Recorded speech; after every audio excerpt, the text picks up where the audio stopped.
আল্লামা দিলবার হোসেন সাঈদী রাহিমাহুল্লাহর রূহকে যদি আপনারা শান্ত করতে চান, খুশি করতে চান, আসেন আমাদের প্রত্যেকের মাসলাক আপন জায়গায় রেখে, আমাদের প্রত্যেকের মানহাজ আপন জায়গায় রেখে, আমাদের প্রত্যেকের আকীদা আপন জায়গায় রেখে, বাংলাদেশে যারা খুনের রাজনীতি করে, বাংলাদেশে যারা চাঁদাবাজের রাজনীতি করে, বাংলাদেশে যারা দুর্নীতির রাজনীতি করে, যারা এক ভাই আরেক ভাইকে হত্যা করে ফেলে, ওই খুনি চাঁদাবাজ টেন্ডারবাজদের রাজনীতিকে কবর দিয়ে ইসলামকে বাংলাদেশের সংসদে নেওয়ার জন্য ঐক্যবদ্ধভাবে আমরা লড়াই চালিয়ে যাবো ইনশাআল্লাহ। যার সাথে মানুষের রক্তের বন্ধন ছিল না, এমন একজন ব্যক্তির জানাজায় উপস্থিত হওয়ার জন্য মানুষ যে মরিয়া হয়েছে, কাসামাল্লাহু ওয়াল্লাহি ওয়া রাব্বিল কাবা, কাবার রবের কসম করে বলছি, আমি আমার জীবদ্দশায় কোনো একজন ব্যক্তির জানাজায় উপস্থিত হওয়ার জন্য মানুষ এমন পাগল পারা হয়েছে, এমন দৃষ্টান্ত বিশ্বের বুকে কেউ দেখাতে পারে নাই। শহীদ আল্লামা দিলওয়ার হোসেন সাঈদী রাহিমাহুল্লাহ দুনিয়া থেকে চলে গিয়েছেন, কিন্তু তিনি যে ধর্মনিরপেক্ষতার বিরুদ্ধে লড়াই আমাদেরকে শিখিয়েছেন, তিনি যে ভারতের আধিপত্যবাদ বিরোধী লড়াই আমাদেরকে শিখিয়েছেন, বাংলাদেশে যতদিন ইসলাম থাকবে, বাংলাদেশে যতদিন কালেমা থাকবে, বাংলাদেশে যতদিন তাওহীদ এবং রিসালাতের স্লোগান থাকবে, ধর্মনিরপেক্ষতার বিরুদ্ধে আমরা বলবোই বলবো, ভারতীয় আধিপত্যবাদের বিরুদ্ধে আমরা বলবোই বলবো, ভারতীয় আধিপত্যবাদের বিরুদ্ধে আমরা কখনো আপোষ করব না। আমাদের এখন একত্রিত হওয়ার সময় এসেছে। আমাদের দাড়ি, টুপি, জুব্বা, পাগড়িওয়ালা থেকে শুরু করে ইসলামপন্থী সকল ভাইদের ঐক্যের ভিতকে যদি আমরা মজবুত করতে পারি, শহীদ আল্লামা সাঈদী রাহিমাহুল্লাহ যে স্বপ্ন দেখেছিলেন কালিমার পতাকা বাংলাদেশে পথ করে তাদের নাকের ডগায় উঠবে, কেউ ঠেকাই রাখতে পারবে না ইনশাআল্লাহ। আল্লামা সাঈদী রাহিমাহুল্লাহ যে স্বপ্ন দেখতেন, এবার ইসলাম দেশ ও মানবতার পক্ষে সব শক্তি ঐক্যবদ্ধভাবে একটা ভোটের বাক্স দিবে। আপনার সেই ইসলামের বাক্স যখন আপনাদের কাছে যাবে, বাংলাদেশে জাতীয়তাবাদকে কবর দিয়ে, ধর্মনিরপেক্ষতাকে কবর দিয়ে, সমাজতন্ত্রকে কবর দিয়ে আল্লাহর কোরআনকে বিজয় করার জন্য আমরা প্রস্তুত আছি তো ইনশাআল্লাহ। চ্যানেলটি সাবস্ক্রাইব করে আমাদের সঙ্গেই থাকুন। আমি আল্লামা সাঈদী রাহিমাহুল্লাহর জীবনের একটা দিক নিয়ে ছোট্ট করে একটা কথা বলবো। সেটা হলো আমাদের বাংলাদেশের রাষ্ট্র কাঠামোর যে সকল মৌলিক সমস্যা আছে, তার ভিতর একটা হলো আমাদের বাংলাদেশের ৭২-এর সংবিধানে ধর্মনিরপেক্ষতার নামে আমাদের দেশে কাঠামোগত ইসলাম বিদ্বেষ চাপিয়ে দেওয়া হয়েছিল। এই ধর্মনিরপেক্ষতার নামক ইসলাম বিদ্বেষ এবং জাতীয়তাবাদ নামক আমাদের দেশে যে ভারতীয় বয়ান আমদানি করা হয়েছিল, এই ভারতীয় আধিপত্যবাদ এবং ধর্মনিরপেক্ষতার নামে ইসলাম বিদ্বেষের বিরুদ্ধে বাংলাদেশের সবচেয়ে সোচ্চার যে কয়েকটা কণ্ঠ ছিল, তার ভিতর অন্যতম ছিলেন আল্লামা দিলওয়ার হোসেন সাঈদী রাহিমাহুল্লাহ। তিনি শুধু সেমিনারে বক্তব্য দিতেন ব্যাপারটা এমন না, ওয়াজ মাহফিলে লক্ষ জনতা হতো। সেই লক্ষ জনতার মধ্যে তিনি ধর্মনিরপেক্ষতার অসারতা, ভারতীয় আধিপত্যবাদের বিরুদ্ধে স্পষ্ট বয়ান এবং রাষ্ট্রীয় পর্যায়ে দিন বিজয়ের যে বার্তা তারুণ্যের অন্তরে তিনি পৌঁছাতে পেরেছিলেন এবং তারুণ্যের রক্তে তিনি যে একটা শিহরণ জাগিয়ে তুলেছিলেন, যার কারণে ভারতীয় আধিপত্যবাদ শক্তি তাকে সহ্য করতে পারে নাই। শহীদ আল্লামা দিলওয়ার হোসেন সাঈদী রাহিমাহুল্লাহ দুনিয়া থেকে চলে গিয়েছেন, কিন্তু তিনি যে ধর্মনিরপেক্ষতার বিরুদ্ধে লড়াই আমাদেরকে শিখিয়েছেন, তিনি যে ভারতের আধিপত্যবাদ বিরোধী লড়াই আমাদেরকে শিখিয়েছেন, বাংলাদেশে যতদিন ইসলাম থাকবে, বাংলাদেশে যতদিন কালেমা থাকবে, বাংলাদেশে যতদিন তাওহীদ এবং রিসালাতের স্লোগান থাকবে, ধর্মনিরপেক্ষতার বিরুদ্ধে আমরা বলবোই বলবো, ভারতীয় আধিপত্যবাদের বিরুদ্ধে আমরা বলবোই বলবো, ভারতীয় আধিপত্যবাদের বিরুদ্ধে আমরা কখনো আপোষ করব না।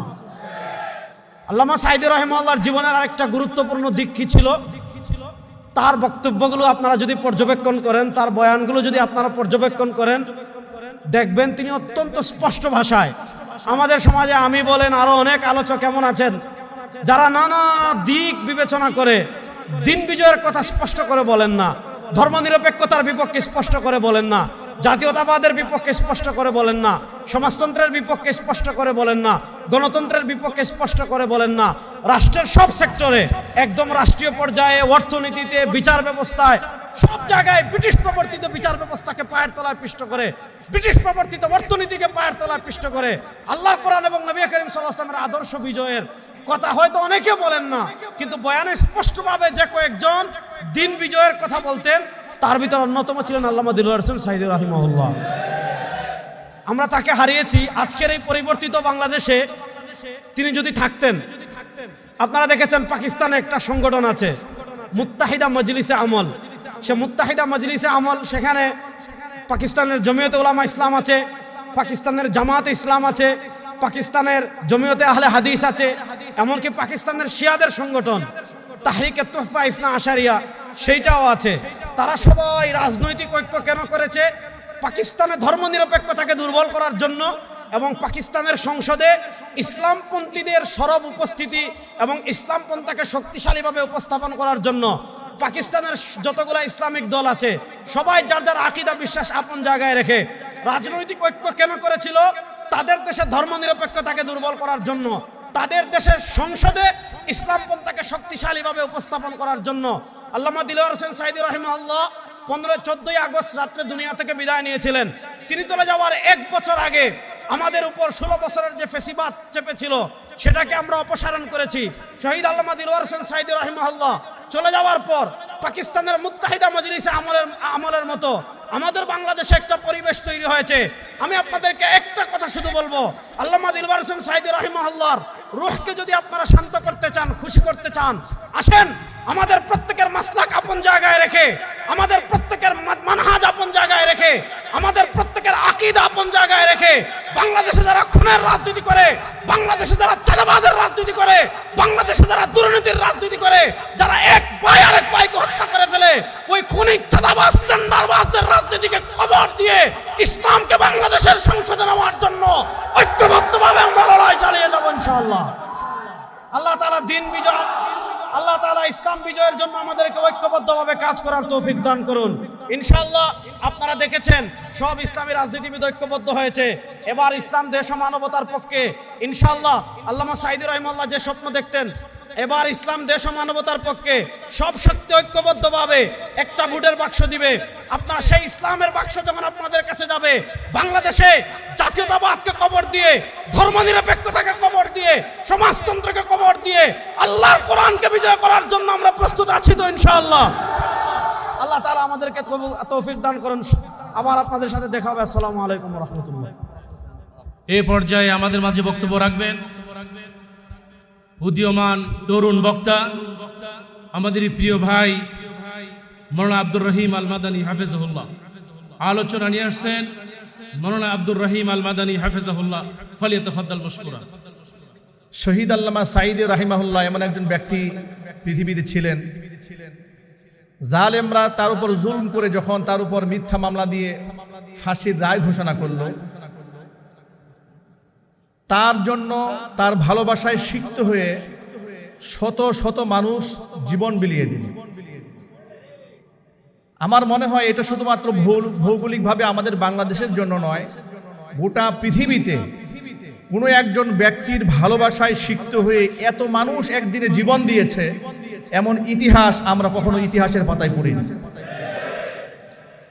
আমাদের বাংলাদেশে ক্ষমতার দম্ভ দেখে অনেকেই বলেছে সর্বকালের সর্বশ্রেষ্ঠ বাঙালি, সর্বশ্রেষ্ঠ জনপ্রিয় ব্যক্তি ইত্যাদি অনেক ব্যক্তিকে আখ্যা দেওয়া হয়েছে।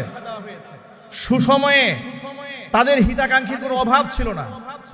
তারাও যখন দুনিয়া থেকে বিদায় হয়েছেন, তাদের জন্য মায়া কান্না করবে দূরের কথা, তাদের জানাজার নামাজে হাজির হওয়ার লোক খুঁজে পাওয়া যায় না।